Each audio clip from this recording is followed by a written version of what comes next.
J'aimerais partager avec vous sur le mystère. En tout cas, c'est un mystère que chacun va percer ce soir.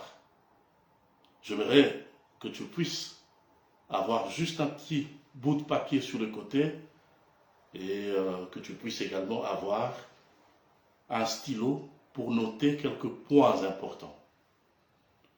Parce que nous voulons partager sur le mystère caché. Le mystère caché. Et pourquoi partager sur le mystère caché? Parce que nous savons que la Bible cache le mystère de l'Éternel. Toute écriture est inspirée de Dieu et utile pour enseigner, pour corriger, pour convaincre, afin que l'homme de Dieu soit accompli à toute bonne œuvre. Donc, quand vous avez la Bible, attention, il y a une chose, il y a d'abord la lettre, qu'on appelle l'écriture, et ensuite, il y a l'inspiration, il y a le réma à l'intérieur. En tout cas, aujourd'hui, j'aimerais qu'on partage sur le secret, qu'on partage sur le réma. Et retenez notre thème d'aujourd'hui, c'est le mystère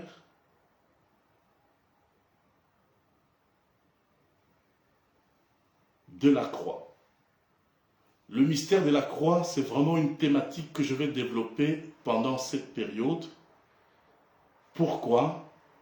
Parce que, vous le savez autant que moi, que nous sommes pendant la période des Pâques. Et je pense que tout le monde en parle, les gens en parlent un peu par-ci, par-là. Mais j'aimerais que vous puissiez me donner un peu les oreilles ce soir pour écouter des choses peut-être dans une autre dimension. C'est très important. J'aimerais qu'on partage dans une autre dimension pour permettre à chacun de comprendre la période que nous traversons. J'insiste encore, je parle sur le mystère de la croix. Ça, c'est une thématique générale que je veux développer pendant toute cette période. Mais les sous-thèmes pour ce soir, pendant quelques très peu de minutes, le sous-thème que j'aimerais partager avec vous se trouve dans le livre de Matthieu. Je vais le lire très rapidement et ensuite nous développons. Matthieu chapitre 16, nous lisons à partir du verset 24 jusqu'au verset 25. Matthieu chapitre 16, celui qui est actif peut prêcher avec moi en écrivant, en reprenant le texte, comme ça permet à tout le monde, même ceux qui viendront après. Matthieu chapitre 16, nous lisons à partir du verset 24, la Bible nous dit, « Alors Jésus dit à ses disciples, « Si quelqu'un veut venir après moi, qu'il renonce à lui-même, qu'il se charge de sa croix et qu'il me suive. Car celui qui voudra sauver sa vie la perdra, mais celui qui la perdra à cause de moi la retrouvera. Si quelqu'un veut me suivre, ou si quelqu'un veut venir après moi, qu'il renonce à lui-même et qu'il se charge de sa croix. » Donc, le sous-thème de ce soir, je reprends, le thème général, c'est le mystère de la croix. On va développer ça en profondeur. Mais pour ce soir, j'aimerais que chacun comprenne une chose.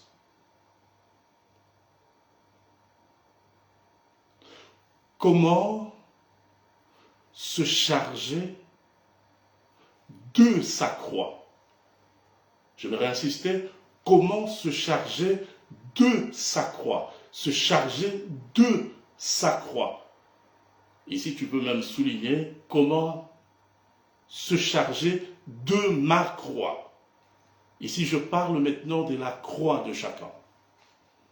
Vous allez remarquer une chose, que, à mon avis, à partir de demain jeudi, apparemment c'est demain jeudi ou vendredi, dans certaines églises, on parle du jeudi ça, vendredi ça, samedi ça.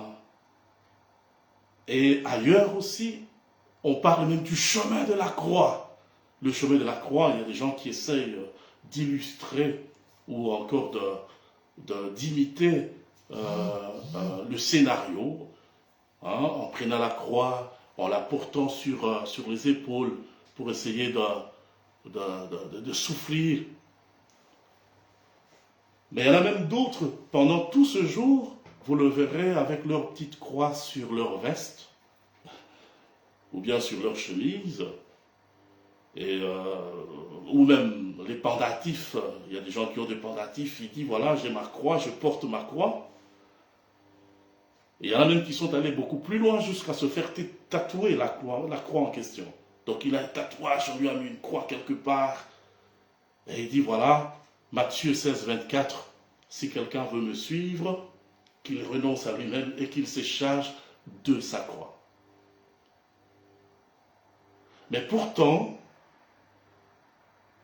on ne peut jamais se charger de sa croix si on ne comprend pas le mystère de la croix. Tout ce que les gens peuvent faire, poser une croix sur la veste, avoir une croix sur, je ne sais pas, une tunique de bishop, se faire tatouer de la croix, ce ne sont que de formalités. Mais si on veut véritablement se charger de sa croix, il faut connaître le mystère de la croix. Premier point que j'aimerais partager avec vous.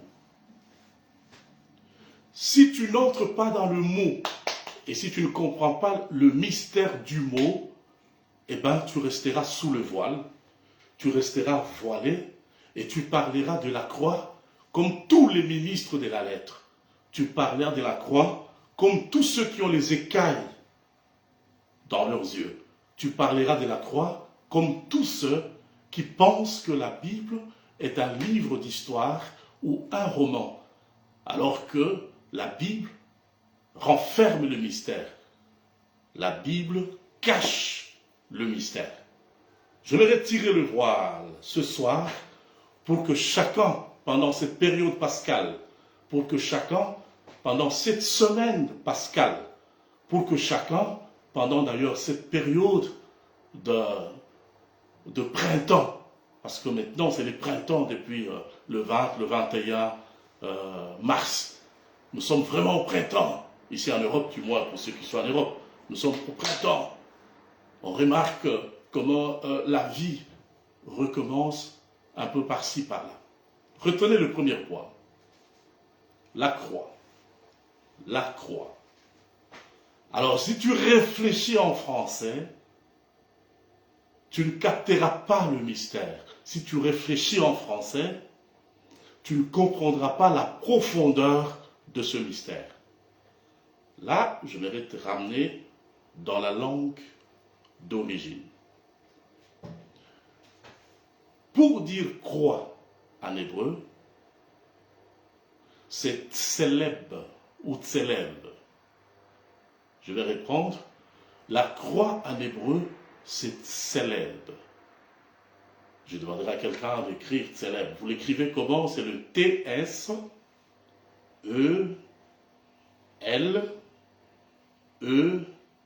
Et puis B. J'essaie de peler en français. Quelqu'un peut nous aider à écrire tseleb. C'est T-S-E-B. Et puis, je vais reprendre T-S-E-L-E.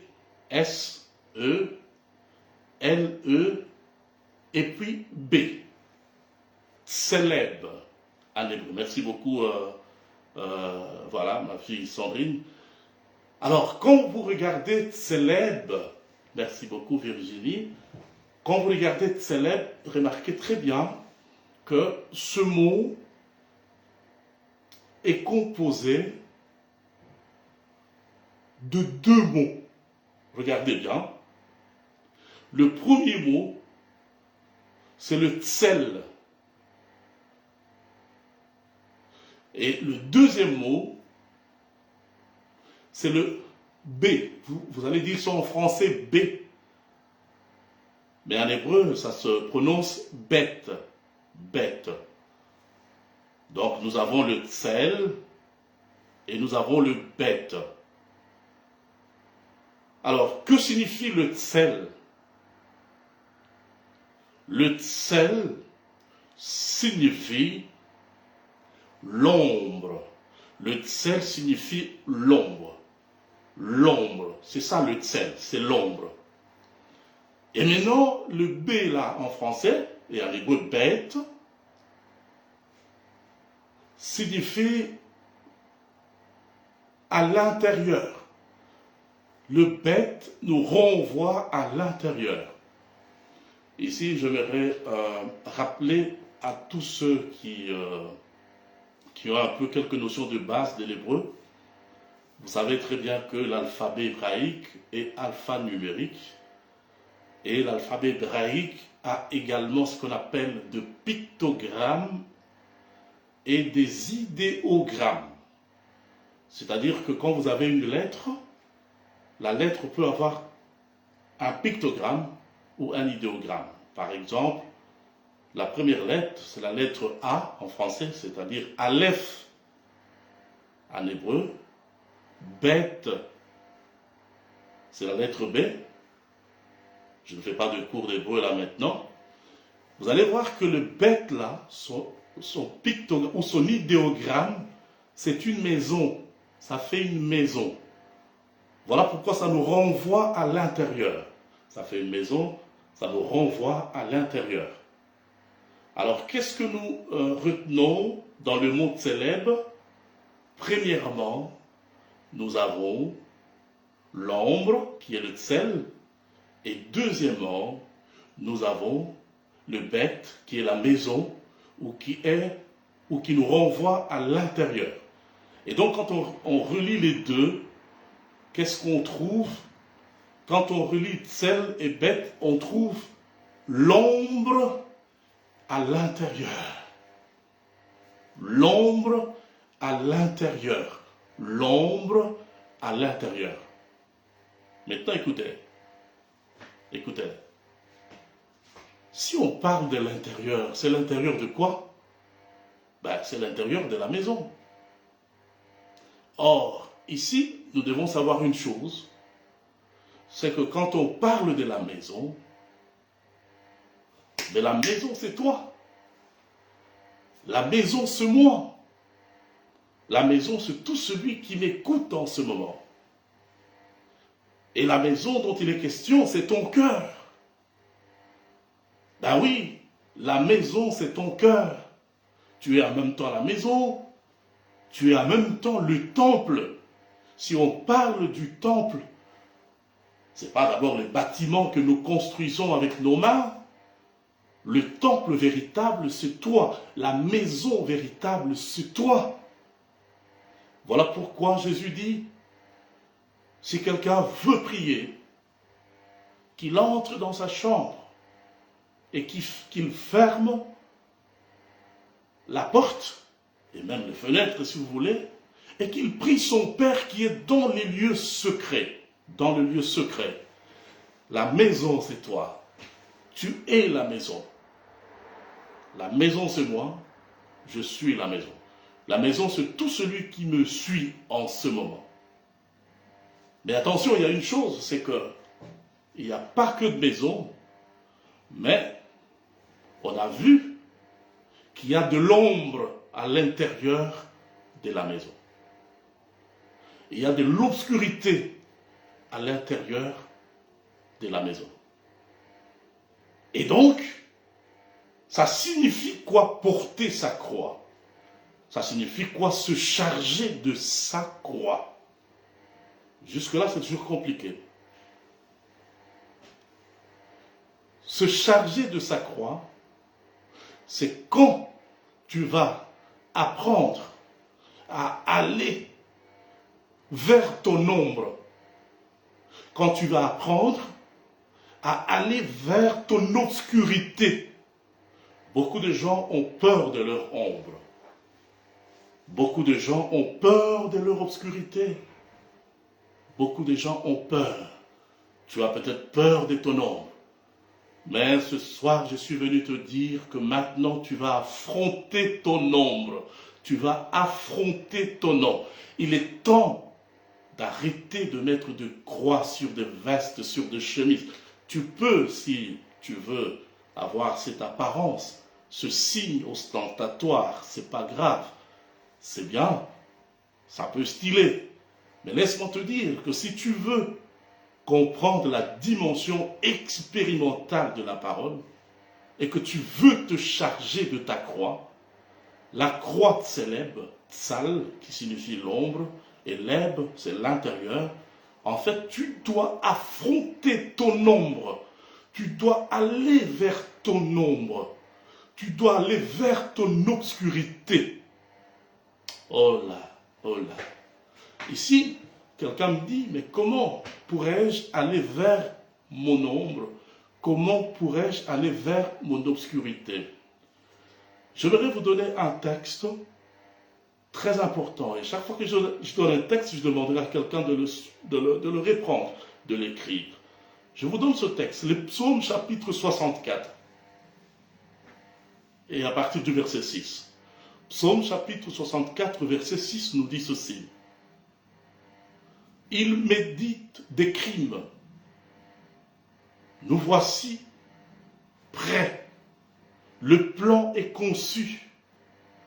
La pensée intime, les cœurs de chacun est un abîme. Les cœurs de chacun est un abîme. Je retiens cela. Le cœur de chacun est un abîme. Les cœurs de chacun est un abîme.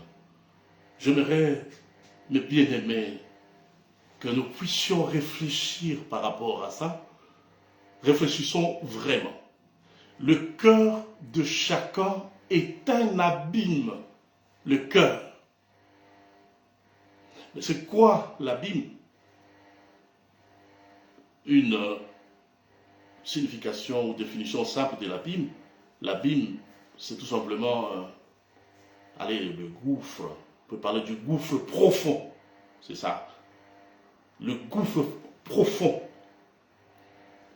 Vous voyez, quand vous prenez le livre de Genèse au chapitre 1er à partir du verset 2, la Bible dit, au commencement, Elohim créa le cieux et la terre. La terre était informe et vide.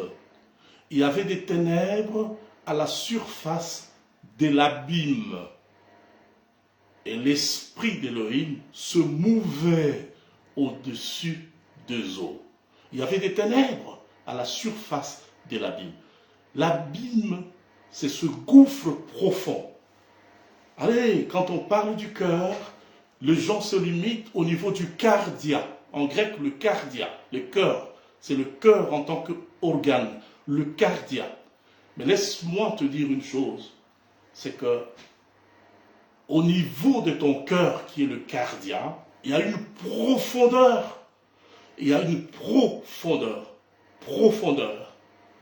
Et cette profondeur, si tu l'ignores, et si tu n'as jamais commencé un travail dans ton abîme, si tu n'as jamais commencé un travail dans cette profondeur, sache qu'il y a l'obscurité, il y a l'ombre. Le cœur de chacun est un abîme. Le cœur de chacun est un abîme. L'abîme. À l'hébreu, on dit par exemple, Bereshit bara Elohim et ha-shamaim vet ha-eret. Ha-eret ala tohu vebohu. Ruar a Elohim merachecheft ala shamaim. Ça veut dire que la terre était informe et vide.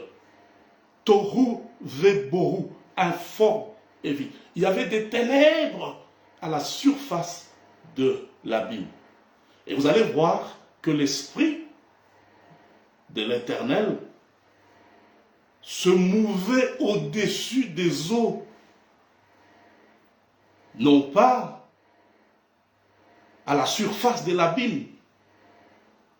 Ruar ha-Elohim berachecheft ala shamahim. Donc l'Esprit de l'Éternel se mouvait au-dessus des eaux. Alors écoutez une chose. Focalise-toi sur les cœurs en ce moment. Nous entrons dans le mystère maintenant. Le mystère où chacun doit comprendre ce que signifie se charger de sa croix. Se charger de sa croix. C'est pas mettre une croix sur la veste, c'est pas avoir le pendentif, c'est pas se faire tatouer. Tout ça c'est bien. Si c'est justement pour frimer, mais porter la croix véritablement consiste maintenant à aller vers son ombre. Et c'est ici où vous comprendrez une chose. Vous comprendrez ce que j'appelle le côté obscur de l'être humain. Le côté obscur. Quand tu regardes ton ami, tu regardes ton mari, tu regardes ta femme, tu regardes ton frère et ta sœur, ce que tu vois, c'est tout simplement l'apparence. Mais celui que tu vois devant toi a un côté que j'appelle le côté obscur. Le côté obscur de chacun de nous tous est très dangereux. Je veux te révéler quelque chose et tu comprendras ce que c'est le côté obscur. Et je suis convaincu qu'à partir de ce moment, tu ne croiseras plus les bras, tu te lèveras pour commencer un travail véritable.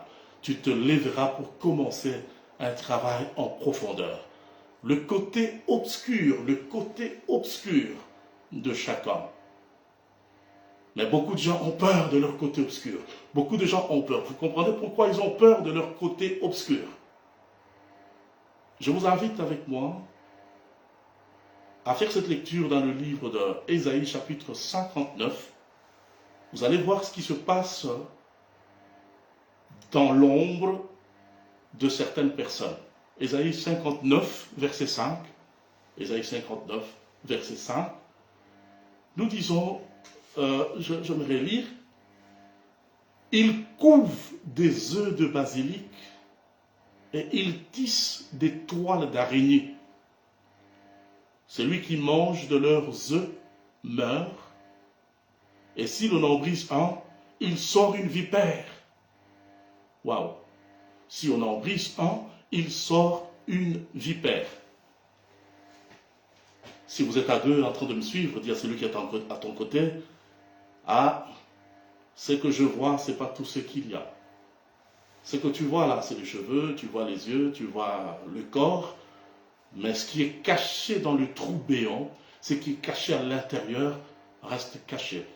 Dans ce trou-là, dans ce gouffre, il y a toutes sortes de formes d'énergie bizarres. Il y a des serpents, ça c'est une forme, c'est une image. Il y a ce côté animal qu'on appelle le côté animal dans chaque être humain. Et quand on parle du côté animal, je ne sais pas si tu peux identifier l'animal qui t'anime. Ça peut être le cobra. Ça peut être le chat. Ça peut être le lion. Ça peut être le renard.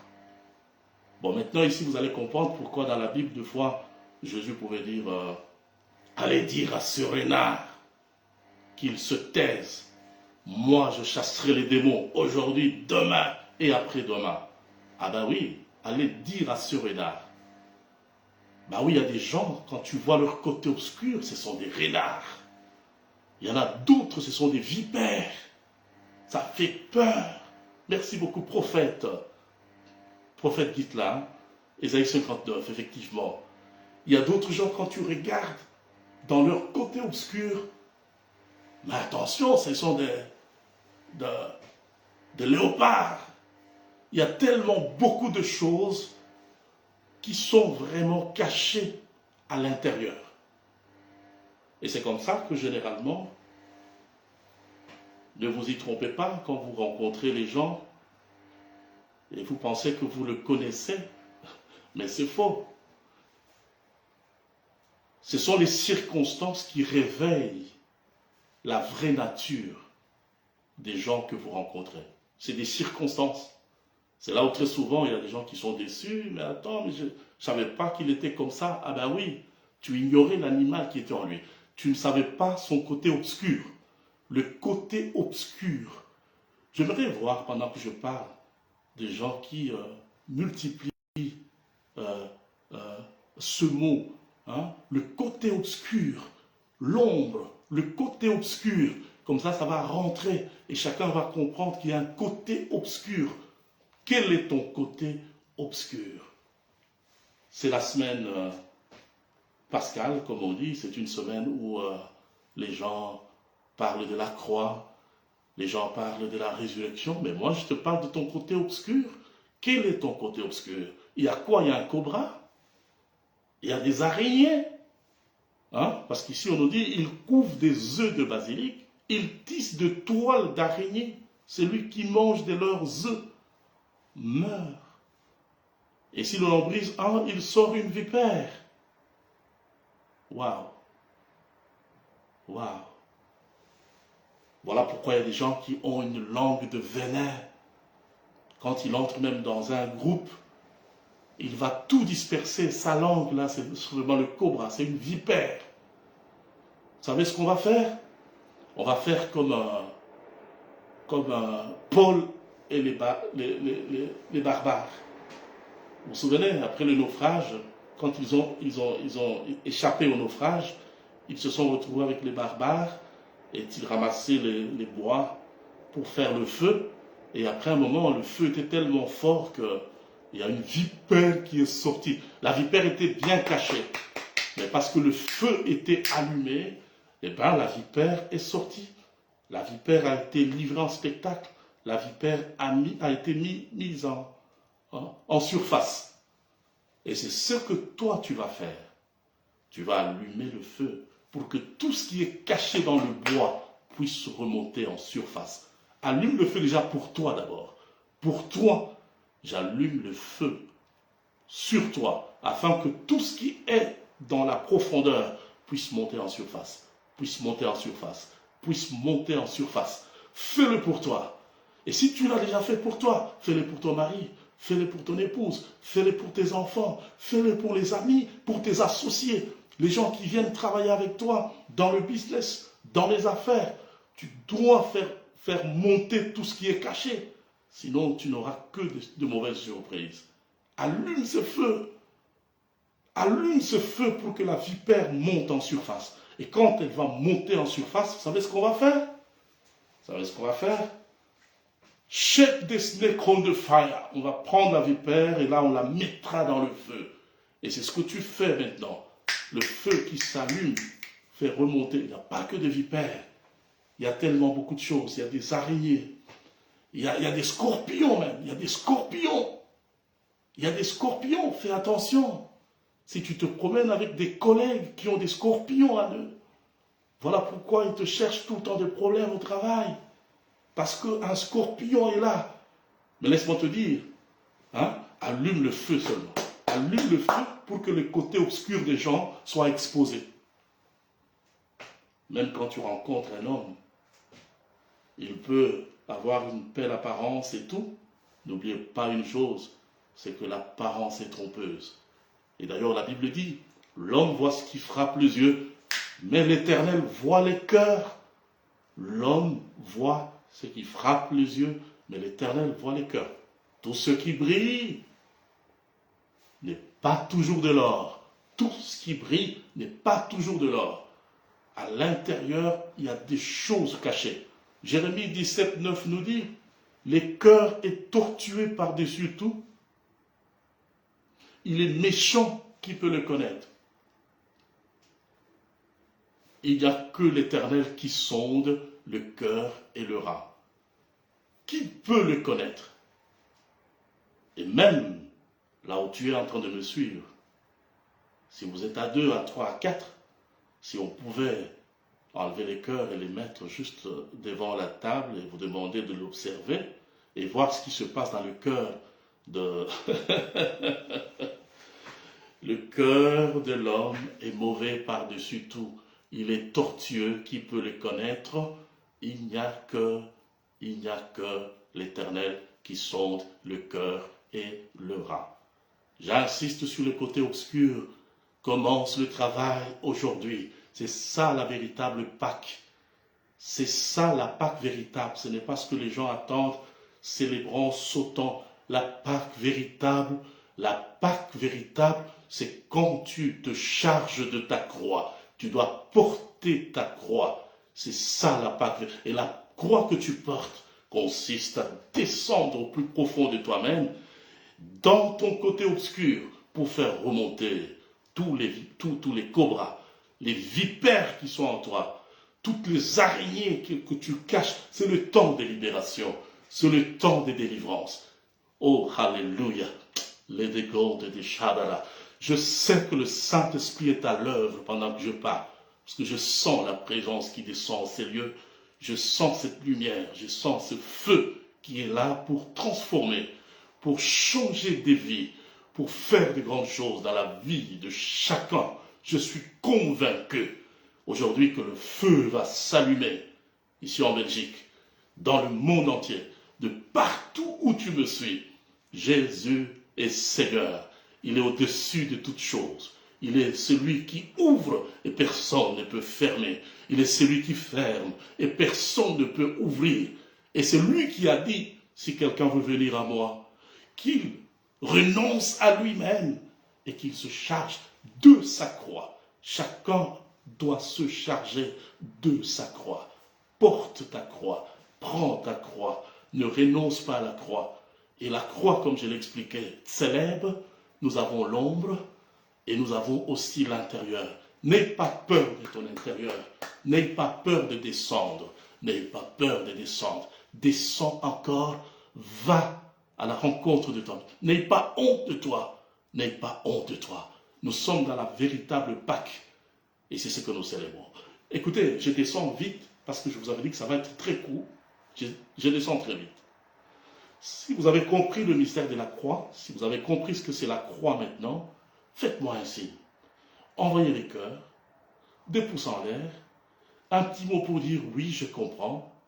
Taguez et invitez d'autres amis. Si vous n'êtes pas abonné sur cette chaîne, vous pouvez le faire et nous aurons à partager beaucoup de messages, surtout par rapport au mystère et par rapport au surnaturel. Vous avez compris la croix, vous avez compris la croix, mais un élément important, il y a un élément important, il y a un élément important.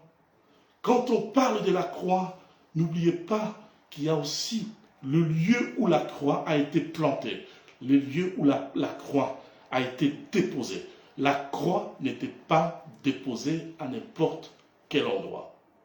Donc pendant que je parle, j'aimerais que quelqu'un se réveille. La croix était plantée à un endroit qu'on appelle Golgotha.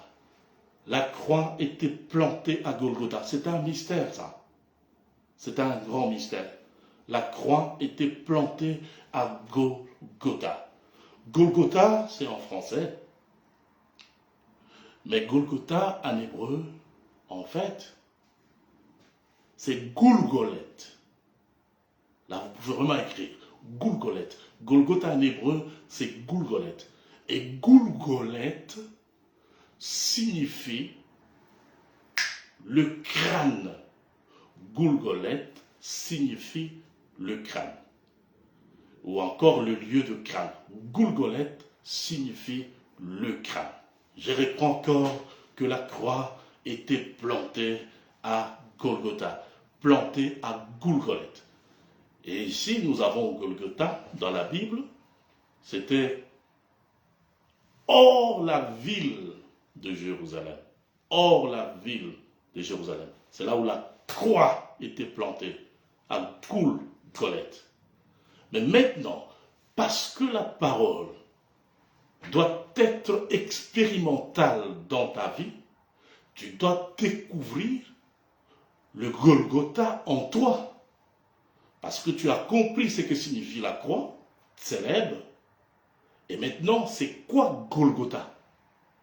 Mais la réponse est sous tes yeux. Parce que Golgotha signifie le crâne. Alors, Alors, chacun a son Golgotha. C'est au niveau de son crâne. J'aimerais que tu touches un peu ton Golgolette, touche ton Golgolette, touche ton Golgolette, touche ton Golgotha. Ah oui, ah oui, ah oui, ah oui. C'est ce crâne qui doit s'ouvrir maintenant. La croix doit être plantée là-bas. Non, mais je sens que le mystère commence à monter en ce moment. C'est à ce niveau on doit planter la croix. On doit la planter. Quand on plante la croix en cet endroit, ça veut dire qu'on t'ouvre la tête. Ta tête doit s'ouvrir.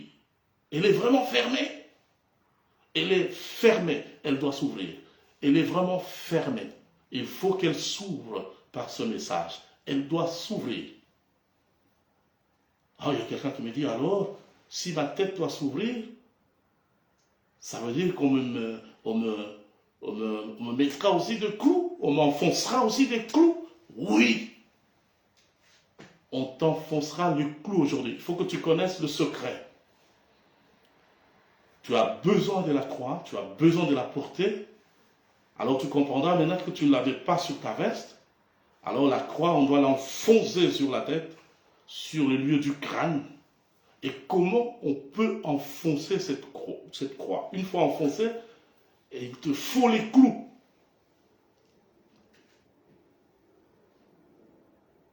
Ecclésiaste chapitre 12, à partir du verset 11, la Bible dit, « Les paroles des sages sont comme des aiguillons, et rassemblées en un recueil, elles sont comme deux clous plantés par un seul maître. »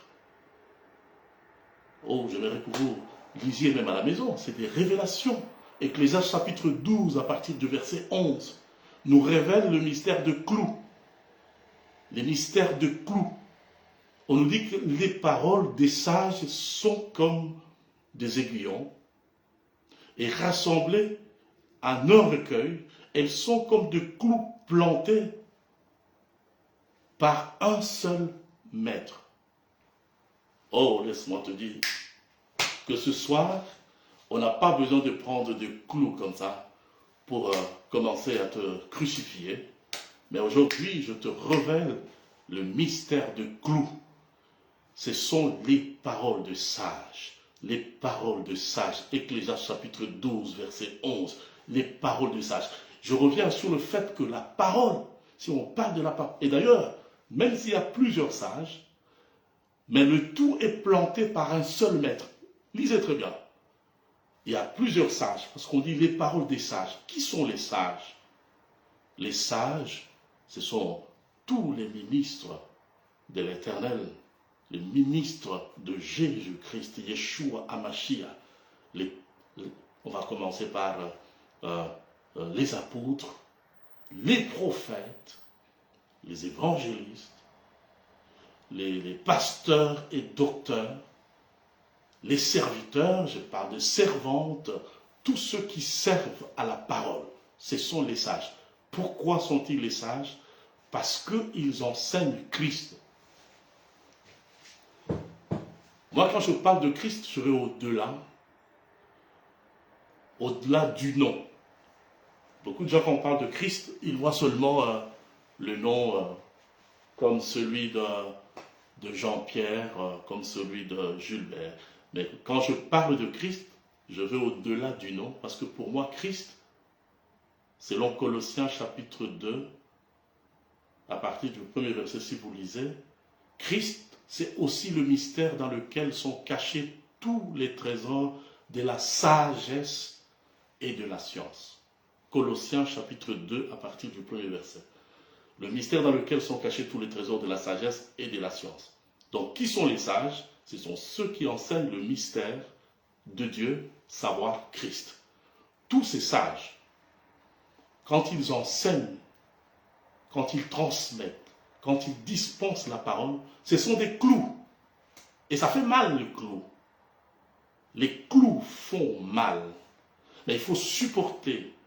Il faut supporter pourquoi? Parce que ils vous permettent d'ouvrir votre tête ils vous permettent de faire face à tous les démons intérieurs, faire face à toutes les entités et à toutes les forces. Les clous font mal, mais il faut supporter, il faut accepter. Et tous ces clous sont plantés par un seul maître. Un seul maître. Et le maître, c'est le Christ. Christ, ô Jésus de Nazareth, le Seigneur des Seigneurs, l'enseignant par excellence, l'agneau qui ôte les péchés du monde. Christ, le mystère dans lequel sont cachés tous les trésors de la sagesse et de la science. Il est celui qui nous illumine par sa parole.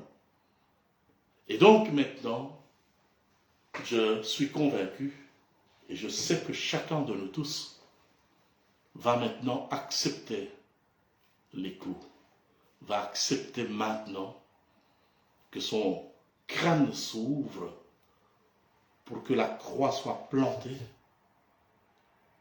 et pour que maintenant la lumière qui est en lui puisse jaillir.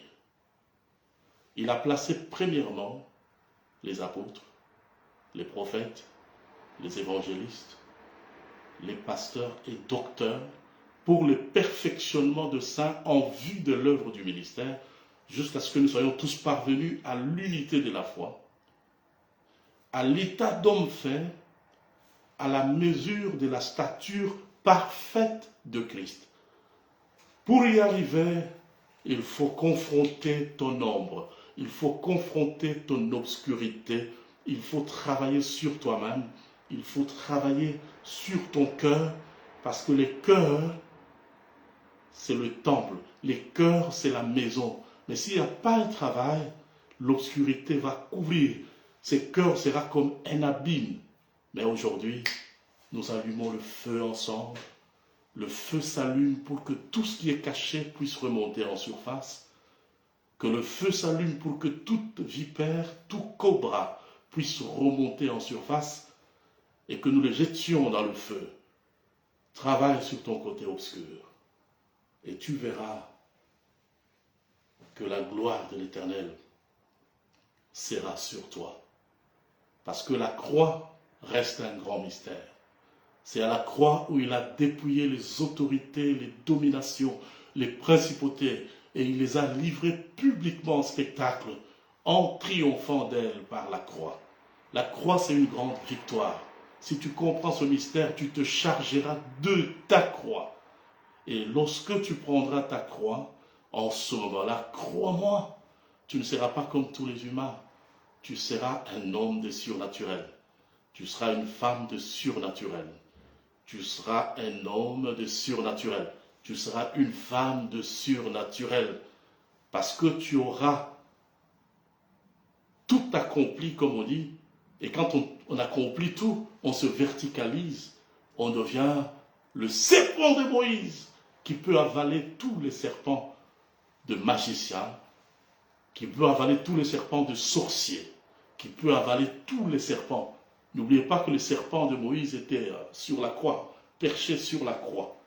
Et la croix que tu es en train de planter sur toi, sache que c'est au-delà, c'est plus que le serpent de Moïse.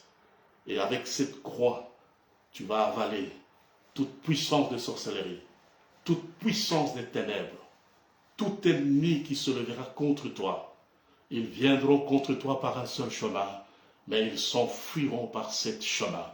Car celui qui est en toi est plus fort que celui qui est dans ce monde. Accepte seulement de travailler, accepte seulement d'avancer, et que l'Éternel vous bénisse abondamment, abondamment. Écrivez tout simplement, j'accepte de me charger de ma croix. Écrivez tout simplement, j'accepte de me charger de ma croix. J'accepte de diffuser cet enseignement. J'accepte de transmettre ce message partout. J'accepte de transmettre ce message partout. Pour ce soir, on a partagé ce message, mais je vous promets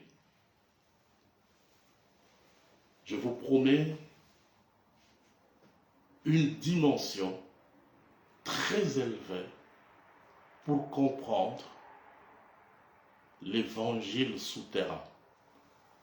je vous promets que nous allons développer un autre sous-thème qui va nous amener dans les régions inférieures pour aller découvrir ce qui s'était passé pendant les 3 jours. Je ne dévoile rien, mais préparez-vous pour ce live. Nous allons descendre dans les régions inférieures. Vous allez découvrir des choses qui étaient voilées depuis tout ce temps. Même si j'essaie d'adapter mon langage pour ne pas être beaucoup plus tridimensionnel, parce que certains cours, on les donne en présentiel, mais là, j'essaie quand même de toucher ça et là pour apporter au moins quelques flashs et quelques lumières à tout le monde. Mais je vous promets que nous allons continuer avec ce thème, la victoire, enfin le mystère de la croix. On va aller pour comprendre les choses en profondeur. Et ça fera de toi, comme on dit, je t'établis, je te fais Dieu devant Pharaon. Je te fais Dieu devant Pharaon. Je te fais Dieu devant Pharaon. Et Aaron sera ton prophète. Je te fais Dieu devant Pharaon et Aaron sera ton prophète. C'est ici où le monde comprendra les psaumes qui disent « J'avais dit que vous êtes des dieux. Vous êtes tous les fils du Très-Haut. Cependant, vous mourrez comme des hommes et vous tomberez comme un prince quelconque. » Ici, là, maintenant, le temps change. Je vous invite à pouvoir partager cette vidéo et aussi revoir dès le début pour comprendre le mystère qu'on vient de partager tout à l'heure. C'est un grand mystère. Si vous n'êtes pas encore abonné sur cette chaîne Heure du Salut Ben TV, je vous invite vraiment de le faire et de faire abonner les autres et de faire une promotion. Nous allons partager ensemble le mystère, inviter d'autres amis. Je publierai un autre live. Cette fois-ci, on va faire un voyage souterrain. On va entrer dans une profondeur, on va comprendre un mystère, un grand mystère peut-être jamais révélé. Merci à tout le monde. Que le Tout-Puissant vous bénisse, qu'il vous soit favorable. Oh, je suis très surpris, je vois le révérend Pasteur Ken David Ibama. Shalom, shalom, shalom, ministre de l'Éternel, ministre de Dieu. Que Dieu vous bénisse abondamment. Partagez ce live. Prophète Gisela, Lito, merci beaucoup. Encore une fois pour tous les soutiens, je vous remercie.